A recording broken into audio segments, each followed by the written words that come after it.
اعوذ باللہ من الشیطان الرجیم بسم اللہ الرحمن الرحیم۔ السلام علیکم دوستو، ریاض الصالحین کی 8ویں حدیث عن ابی موسیٰ عبداللہ بن قیس الاشعری رضی اللہ عنہ قال سئل رسول اللہ صلی اللہ علیہ وسلم عن الرجل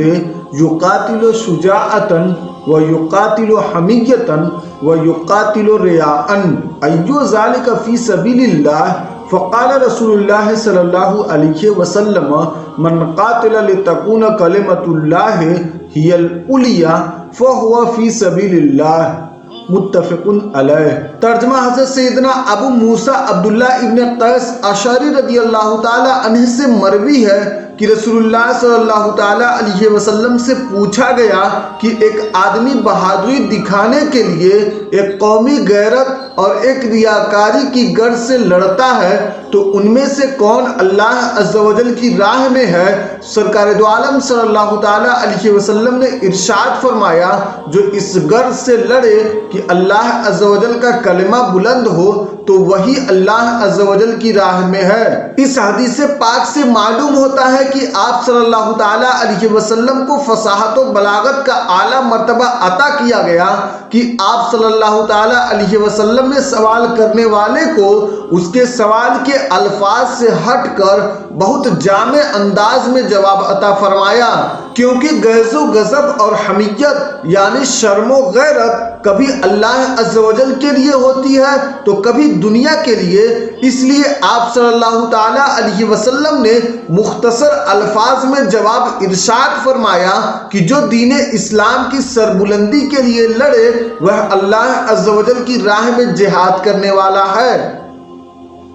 اس حدیث پاک سے یہ بھی معلوم ہوتا ہے کہ کلمۃ اللہ سے مراد اسلام کی دعوت دینا ہے، اور ایک قول کے مطابق اس سے مراد لا الہ الا اللہ ہے۔ اور اس حدیث پاک سے یہ بھی معلوم ہوتا ہے کہ نیک اعمال اچھی نیت سے ہی نیک بنتے ہیں، اور عبادت میں اخلاص شرط ہے۔ جو محض کسی دنیاوی غرض سے کوئی نیک عمل کرے تو اس عمل کے ضائع ہونے میں کوئی شک نہیں، اور اگر اس عمل کو کسی دینی غرض کی وجہ سے کیا جائے تو جمہور کے نزدیک وہ عمل درست ہے۔ اور اس حدیث پاک کی شرح کرتے ہوئے امام نووی رحمۃ اللہ تعالی علیہ شرح مسلم میں فرماتے ہیں کہ اعمال ہمیشہ اچھی نیتوں سے ہی اچھے بنتے ہیں، اور مجاہدین کے بارے میں جو فضیلت حدیث میں بیان کی گئی ہے وہ اس شخص کے لیے ہے جو اللہ عز و جل کے کلمے یعنی دین اسلام کی سربلندی کے لیے جہاد کرے۔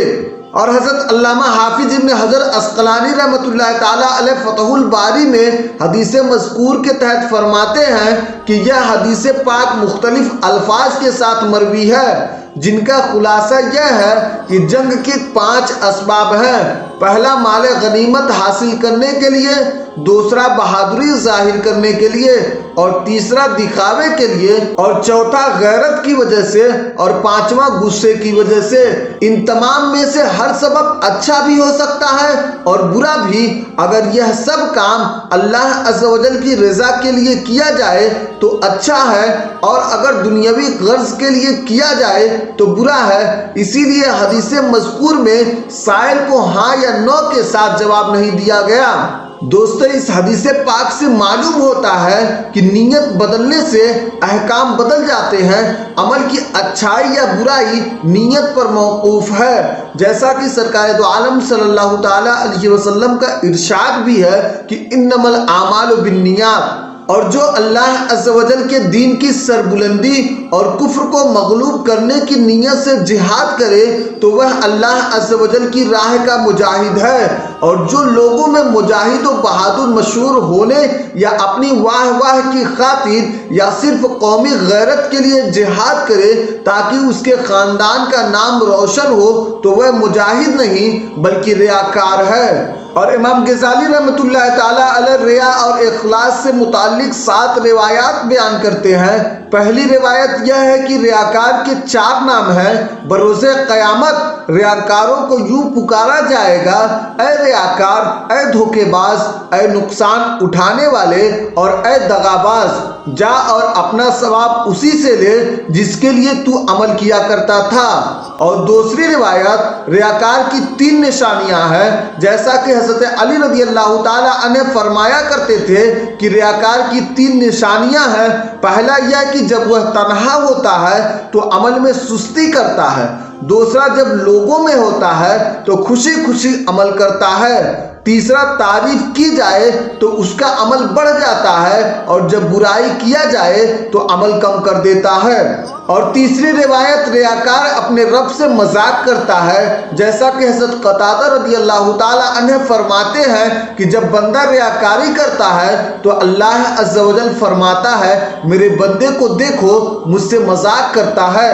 پیارے دوستو، نیک عمل پر پورا ثواب اسی وقت ملتا ہے جب اس سے مقصود صرف اور صرف رضا الہی ہو، اور جو لوگوں کو دکھانے کے لیے عمل کرے وہ ثواب سے محروم ہو جاتا ہے۔ جیسا کہ منقول ہے کہ ایک شخص نے حضرت سیدنا عبادہ بن ثابت رضی اللہ تعالی عنہ سے پوچھا، اگر میں اس طرح جہاد کروں کہ رضا الہی کے علاوہ لوگوں سے تعریف کا بھی طلبگار ہوں تو اس طرح کرنا کیسا ہے؟ فرمایا تجھے کچھ بھی نہیں ملے گا۔ اس نے 3 مرتبہ یہ بات دہرائی، آپ نے تینوں مرتبہ یہی جواب دیا، پھر فرمایا کہ اللہ عز و جل ارشاد فرماتا ہے میں شرک سے سب سے زیادہ بے نیاز ہوں۔ اور 5ویں روایت کی نیک عمل کے ذریعے اپنی تعریف نہ چاہو، جیسا کہ ایک شخص نے حضرت سیدنا سعید ابن مسیب رضی اللہ تعالی عنہ سے پوچھا کہ ایک شخص نیکی کرتا ہے اور چاہتا ہے کہ اس کی تعریف بیان کیا جائے اور اسے ثواب بھی ملے۔ آپ رضی اللہ تعالی عنہ نے فرمایا کیا تم اس بات کو پسند کرتے ہو کہ تم پر اللہ عز و جل کا غضب ہو؟ عرض کی نہیں، فرمایا جب اللہ عز و جل کے لیے عمل کرو تو خالص اسی کے لیے عمل کرو۔ اور 6ویں روایت کی اللہ عز و جل کا کوئی شریک نہیں، جیسا کہ حضرت سیدنا ضحاک رضی اللہ تعالی عنہ فرمایا کرتے تھے کہ تم میں سے کوئی شخص یہ نہ کہے کہ یہ کام اللہ عز و جل کے لیے بھی ہے اور تمہارے لیے بھی ہے، اور یہ بھی نہ کہے کہ یہ کام اللہ عز و جل کے لیے بھی ہے اور اوروں کے لیے بھی ہے، کیونکہ اللہ عز و جل کا کوئی شریک نہیں۔ اسلامی بھائیوں، ہر نیک عمل صرف اور صرف رضا الہی کے لیے ہونا چاہیے۔ اس کی رضا مل گئی تو سب کچھ مل جائے گا، اور اس نعمت سے بڑھ کر کوئی اور دولت نہیں۔ اگرچہ جنت کے حصول یا جہنم کے خوف سے عمل کرنے والا بھی مخلص ہے، لیکن کامل اخلاص یہ ہے کہ اللہ عز و جل کی عبادت جنت کے لالچ یا جہنم کے خوف سے نہ ہو، بلکہ مقصود صرف خالق حقیقی کی ذات پاک ہو۔ جیسا کہ ایک مرتبہ سلطان محمود غزنوی رحمۃ اللہ تعالی علیہ نے کچھ موتی اپنے افسران کے سامنے پھینکتے ہوئے فرمایا چن لیجئے، اور خود آگے چل دیے۔ تھوڑی دور جانے کے بعد مڑ کر دیکھا تو ایاز گھوڑے پر سوار پیچھے چلا آ رہا ہے۔ پوچھا ایاز کیا تجھے موتی نہیں چاہیے؟ ایاز نے عرض کی عالی جناب، جو موتیوں کے طالب تھے وہ موتی چن رہے ہیں، مجھے تو موتی نہیں بلکہ موتیوں والا چاہیے۔